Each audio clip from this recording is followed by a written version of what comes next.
నమస్తే, welcome to ANN. నేను మీ Lakshminag Narahari Shetty. ANN ప్రేక్షకులకు భోగి పండుగ శుభాకాంక్షలు. మరి మనకి తెలుసు సంక్రాంతి అంటేనే మరి మన తెలుగు రాష్ట్రాల్లో ఏ రకంగా ఎంత బాగా చేసుకుంటారో. సంక్రాంతి పండుగకి ధాన్యలక్ష్మి మన ఇంటికి వస్తుంది. మరి పిల్ల నుంచి వయోవృద్ధుల వరకు అందరూ కూడా మన చుట్టాలతో, మరి మన ఇరుగు పొరుగు వారితో, మన స్నేహితులతో మనం చేసుకున్న పిండి వంటలు చక్కగా పంచుకొని ఎంతో ఆనందోత్సాహాల మధ్య ఈ పండుగను జరుపుకుంటాం. అలాంటి ఎన్నో సంవత్సరాల నుంచి, వందల సంవత్సరాల నుంచి, వేల సంవత్సరాల నుంచి మనకి ఈ సంక్రాంతి పండుగను జరుపుకుంటూ వస్తాం. మరి ఈ సంక్రాంతి పండుగ రోజు మరి ఈ రకంగా ఆనందోత్సాహాలతో జరుపుకోవాలి, కానీ ఈ కోడి పందాలు అనేవి మాత్రం ఆడకూడదు అని చట్టాలు చెప్తున్నాయి. ఎందుకంటే మరి ఆనందకరంలో జరుపుకునే ఈ పండగకు మరి ఒక రెండు ఏవైతే పక్షులు విలవిల్లలాడుతూ మరి ప్రాణం విడచటాన్ని అది కరెక్ట్ కాదు అని చెప్పి చట్టం అలాగే చెప్తుంది, అధికారులు కూడా చెప్తున్నారు. కానీ సంప్రదాయం పేరిట మరి కొంతమంది ఇప్పటికీ కూడా బరిలు గీసి కోడి పందాలు ఆడటం అయితే జరుగుతుంది. ఈ కోడి పందాలు ఇలా ఆడటం ఎటువంటి పరిస్థితుల్లో కరెక్ట్ కాదు, హేయమైన చర్య అని చెప్తున్నారు. ఎందుకంటే కోడి పందాలు ఈ రకంగా ఆడటం వలన ప్రజలకు కూడా చాలా మైనస్లు ఉన్నాయి. ఒకళ్ళ కళ్ళల్లో ఆనందం, మరొకళ్ళ కళ్ళల్లో మరి బాధ చూడకూడదు. సంక్రాంతి అంటే అందరికీ ఉండాలి. ఇలాంటి కోడి పందాలు, జోదాలు వలన కోళ్ళకనే కాదు మనుషుల్లో కూడా ఒక ఇంట్లో ఆనందం వెళ్ళిపోతే డబ్బులు పోయిన వాడు వ్యక్తి రోడ్డు మీదకి వచ్చేసి కంప్లీట్గా జీరో అయిపోయే పరిస్థితులు కూడా ఉంటుంది. కేవలం ఇప్పుడు ఒక వ్యసనంలాగా దీన్ని మనం భావించాలి అని చెప్పి మరి మేధావులు మాట్లాడుతున్న పరిస్థితి మనం చూద్దాం. మరి అడ్వకేట్ ఉన్నారు, అడ్వకేట్కి ఒకసారి కాల్ చేద్దాం. ఈ కోడి పందాల విషయంలో అసలు కోడి పందాలను ఈ రకంగా ఆడటం వల్ల చట్టం ఏం చెప్తుంది?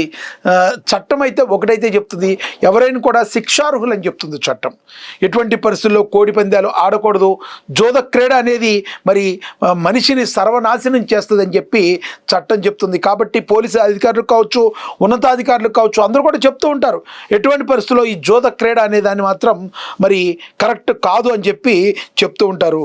కానీ ఎప్పటికీ కూడా కొంతమంది బరుల్లో ఉండి బరులు గీసి ఇప్పటికీ మరి ఈ జోద క్రీడని మరి కొనసాగిస్తున్నారు.